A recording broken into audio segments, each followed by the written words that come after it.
Sally, I know what to eat.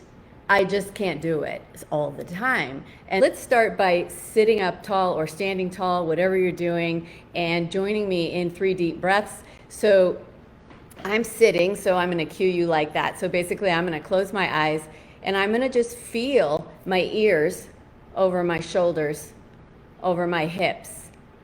And I'm going to take a breath in here. Feel my rib cage expand. And then I'm going to feel my rib cage get smaller as I exhale.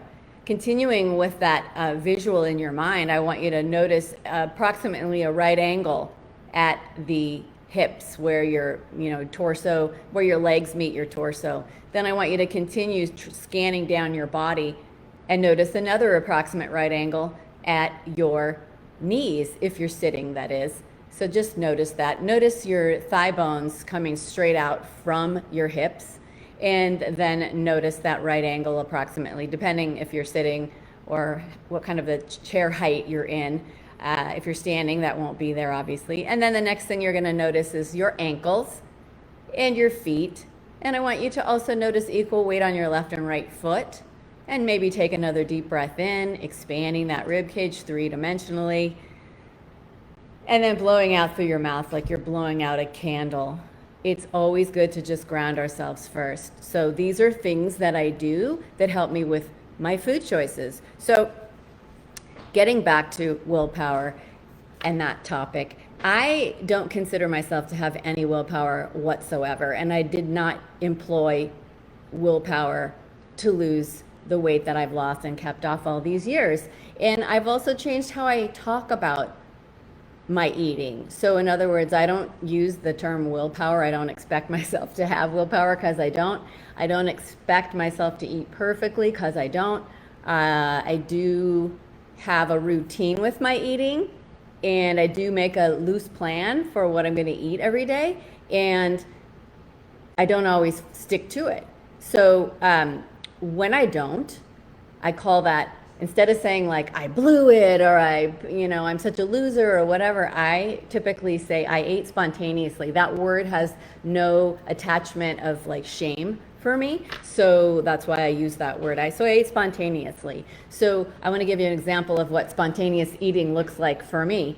The other day I went to California Pizza Kitchen. If you don't know what that is, it's a pizza place, and it's a chain. And I said, they have this really good salad there, and I'm going to feel so much better if I have that salad instead of the pizza. So it would be fine if I had the pizza, but I decided, okay, I'm going to have the salad. So then my son was with me, who's 20, so he eats like a 20-year-old man, boy.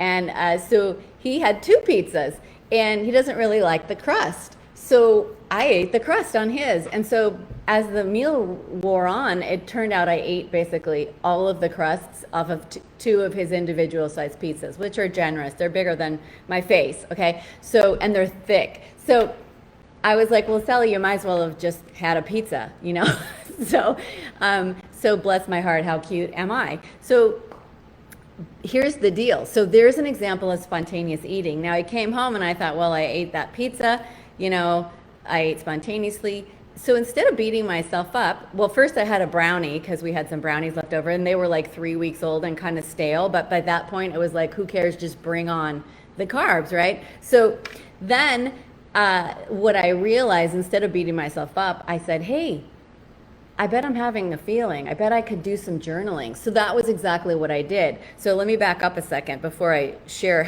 what kind of writing I did. I don't know, I did not make this up, but I don't know where I got this, but there's this saying, spontaneity leads to chaos and discipline leads to happiness. So I'm not necessarily talking, spontaneous eating does lead to chaos, as many of you probably will agree. It does for me.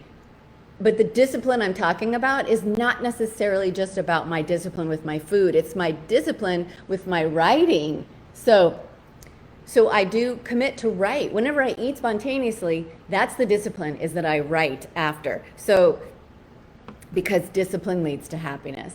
spontaneity leads to chaos. So I got into the chaos. I sat down and wrote. And what I did, here's my journal. I write, a lot of times I'll write a letter to God, and I'll just write, "Dear God, I feel." Now, it doesn't have to be God. It can be the spiritual higher power of your understanding. It can be the universe. It can be positive energy. It could be big love. It could be anything. So basically, I did a little writing to God, and I said, "Hey, what is going on here? Don't you know you've put way too much stuff on my plate right now, and I can't handle it?"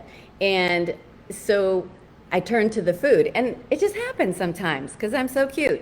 So after I wrote the letter, then I wrote kind of like a gratitude list, and I want to share with you what I wrote. This whole story is true. It happened last Wednesday, actually. So I wrote, "Thank you for the ability to be available for my son. Thank you for the ability to set boundaries with people in my life.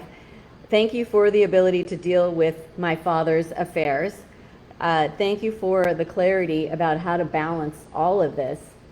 Saying I'm overwhelmed does not even come close." So that was what I did, because that stops the eating. Like, I'm not going to eat anymore for the day, because I knew, like, oh, I was feeling overwhelmed. That's why I was eating.